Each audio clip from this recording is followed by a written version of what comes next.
MBTI type. Some guy woke up one day and said, fuck the astrology assumptions, I'll make my own. And here we are. I'm a strong MBTI believer in the sense that I find it quite accurate and will look up the MBTI of every media I consume just to see if I twin with anyone. I have met with a lot of MBTI types, mostly because I'd rather dig a hole in my room and crawl inside it instead of seeing the sun and touching grass.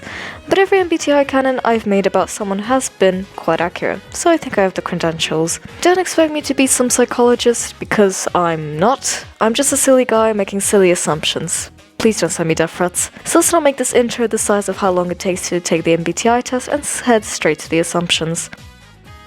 Looking at the mustache on the guy, intj seems smart yet argumentative. You guys wouldn't engage in a public debate but would mull over a problem for hours alone and then yap to your best friend about it for 5 hours. Guys remind me of the Godfather, but not in an authority power kind of way, but in an old wise man kind of way. You give off mafia boss vibes, you get what I mean? Give yourself a cigar and you're a splitting image. But because literally everyone tells you that, it means that you've probably gotten a superiority complex by now. You may just be hiding mountains and mountains of trauma and never getting attention from your parents as a child built inside you, but that doesn't mean that you can be a dickhead. I feel like I'm giving you guys too much shit. You guys are smart, really smart, in a sneaky way. You'd be the first MBTI to commit tax evasion. Nerds. The embodiment of actually. You ask the teachers for homework. If anyone dares to misspeak any fact or rule, you're the first person to correct them. You're smart, but in the rule kind of way. You probably know a lot of math equations or facts, or maybe you just like learning. Or maybe these are all just mischaracterizations, but you've got enough brain cells to do math, which is already better than me. Some of y'all can have a sudden breakthrough in humor, all for your nagging to make it come crashing down afterwards. But hey, those sparks of jokes are your highlights.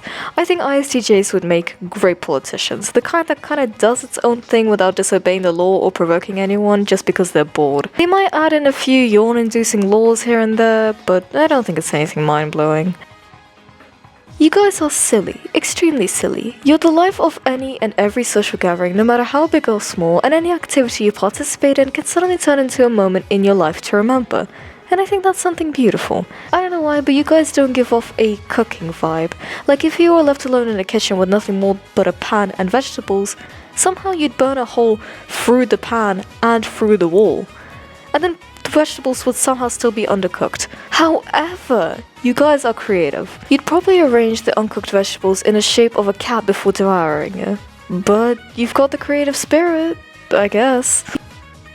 You guys love to help, to the point where it even gets a little concerning. A cat on the tree or in front of a domain expansion, you immediately adopt a savior complex, or at least clean up after the mess. You're like the brother from Big Hero 6, a nice older authority figure, a beacon of positivity, and bound to inevitably die by your kindness. Speaking of positivity, a group of old, dying, barely breathing grandmothers, your mere presence would suddenly make them hit the gritty. Which I don't know whether it's something to brag about or not, but you definitely like to brighten up the mood, and you do a very good job at it. People love coming to you for comfort more than advice because they know you're willing to open your arms for them and tell them how much worth they have. Just don't forget to tell that to yourselves as well. You guys are smart and extremely skeptical. Probably when you were brought into church for the first time as a child, you questioned the meaning of the Bible and the walls around you, much similar to your usual everyday overthinking hours. But y'all are smart in a way that doesn't get annoying. You might throw in a few random facts here and there, but if you were to explain a topic you're knowledgeable in, then you wouldn't make it sound condescending. You would probably be one of the only ones to survive a horror movie. Or maybe die in the middle of one because you wanted to know why a picture wasn't hung at a perfect 90-degree angle. You guys are cool. Tell me some fun facts that you pulled out from your ass in the comments, okay? Like your MBTI says, you're a perfect mentor. You're an amazing teacher whether in the literal or metaphorical sense, and you love to give wisdom or knowledge to others. People probably often come to you for advice and help in a certain area or in the most general absurd question ever. Or to just contemplate life together because of your great talking skills. But you do get annoying if you overdo it. Sometimes you tend to break down even the most simplest of tasks into something even a 2-year-old can understand, which may be beneficial for some, but often considered condescending for others. You also acquire God complexes, in the sense that you almost have a carnal need to teach everyone everything because you think everyone around you is a dumbass, while you're the only smart one who could do nothing wrong ever. Sorry, it's kind of personal. You're the evil twin sibling of INTP. You're the evil-minded master plan maker, and that delusion gets to your head a lot. You're the main bad guy in any Disney or Pixar movie.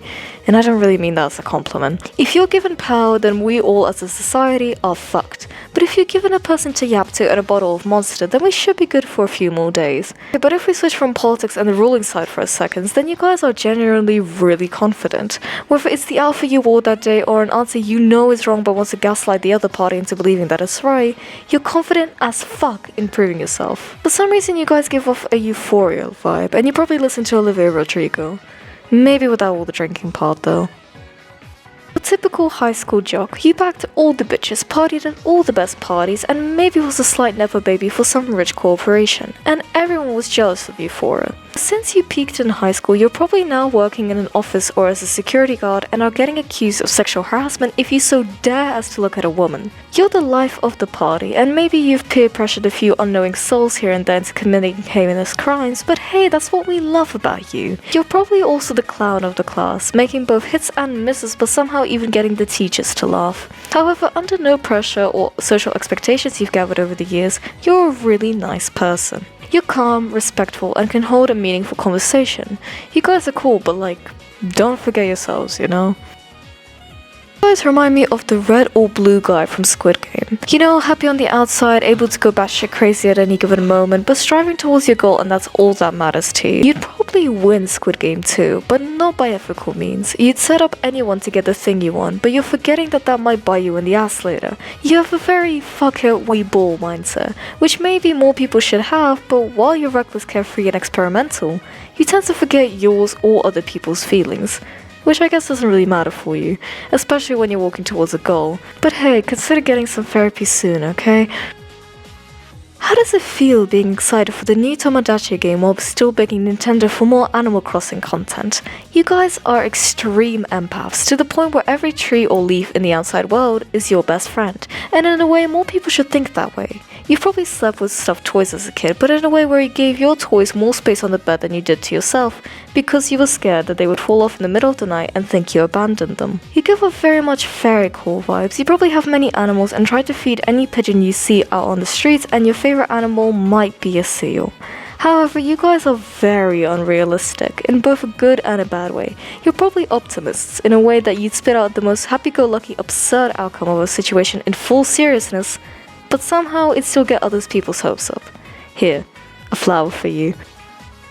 You give off funny, cool mom energy. You've always got things in your bag for any emergency ever, and you're a really big girl's girl. You probably have or wanted to have a golden retriever, and let's be honest, if you were an animal, then that would be you. You're really fun to be around and just make everyone feel extremely welcome.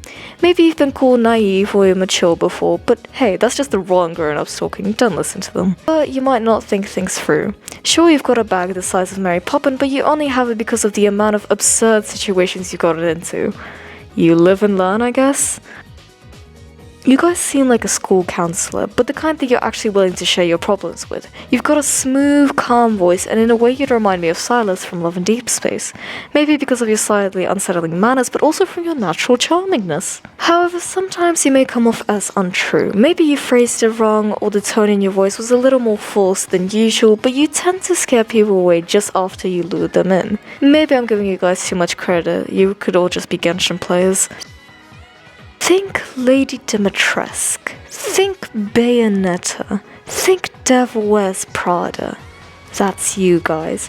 You are the embodiment of cunt. You breathe, eat, sleep, live dressed to impress, and Roblox or fashion is probably one of your only interests anyway. You guys can be mean at times, but it's always with benefit to the person you're being mean to, like tips on outfits or outing the person you're seeing as a homewrecker. This is definitely the brutally honest friend. They are blunt, but in a friendly and helpful way. They can't come off as toxic or ridiculing, and sometimes they really are, but in some cases that's just their way of showing love. They probably like rectangle glasses, bold lipstick, and Charlie XCX. Let's be honest, who doesn't? You probably love the Minecraft movie or wish you lived in the Minecraft world. You are creative, very creative, and you're nice about it. Your inspiration comes from the most random of places, and yet you have the capability to create a Renaissance painting or a song piece, and mad respect to you all for doing that. But with every creative person comes burnout and procrastination, and you have both of that at times too. Sometimes just to get a sliver of inspiration or motivation, you need to do something impulsive and perchance life-threatening. But if you're gonna bring me with you, then I have no complaints. You guys are surprisingly funny too. Your humor is probably being extremely honest, and most time it fits the atmosphere so well that everyone erupts into laughter. But rather than any social gathering, you'd rather just sit in your room and bedroll, or sit in your room and work on a project obsessively. Remind me of a wise cat. You'd be the small animal guide in a video game. Either everyone thinks you're annoying as fuck or everyone loves you. You're the cool substitute teacher because you just let kids listen to music during the class and don't really do much else. You probably have a different view of the world, maybe a more optimistic or abstract one, but the minute you start talking about it, everyone's sat and listening. Though if you dare to criticize another person's way of living and they criticize or insult you back, then suddenly you're the biggest victim in the world, and to receive such treatment is punishable by death. Anyway, you wouldn't like doing anything adventurous like skydiving or something, but one big traumatic life-altering event is enough and even better for you, since you only have to live through it once and never get to experience something like that again. My man, my goats. If you're an ISTP, then congratulations, we share the same MBTI types, if you care. ISTPs are calm and laid back, even in a situation under pressure, which makes you a reliable person to bring or a reliable person to ask advice from. But people tend to be intimidated of you when they first meet you. And it's not really your fault, it's just your resting bitch face or the fact that you'd rather do something with your hands alone than go and meet new people. Which, you know what, real's true and same. You tend to not care, and it's not in an emo kind of suicidal way, but more in a way that you just couldn't give a shit, which could make you more emotionally unavailable or tough to comfort others. But let's be honest, you care, and you care a lot.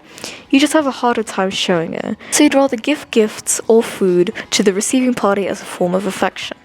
Either way, you guys are my goats for real. Comment if you think these assumptions were true, and comment your MBTI. I'd love to hear your thoughts. Remember that these are all jokes. Please don't send me death threats. Thank you for watching and follow my socials. Okay, bye. I'm taking a nap. Mwah.